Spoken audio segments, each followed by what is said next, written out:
This is John Fleming. I have a grandfather who served in World War One in the medical corps, dealing with the what was called the Spanish flu, which should have been called the Kansas and Missouri flu.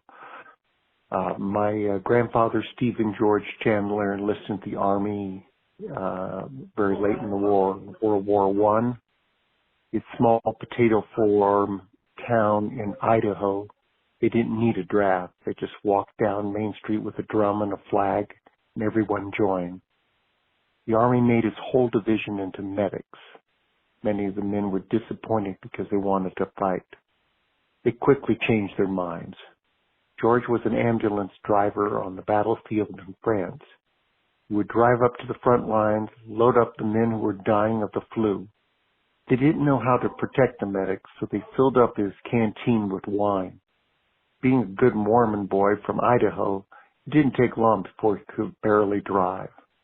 When he got to the field hospital, he would unload the sick men and go back for more.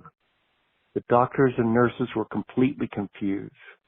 The strongest super athletes, men were dying by the thousands.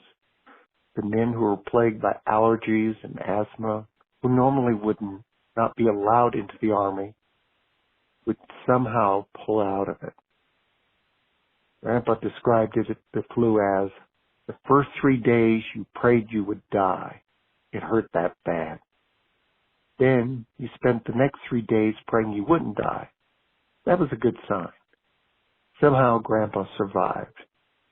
He might have survived because his immune system was galvanized by surviving a cholera epidemic in Salt Lake that killed his sister. Thank you.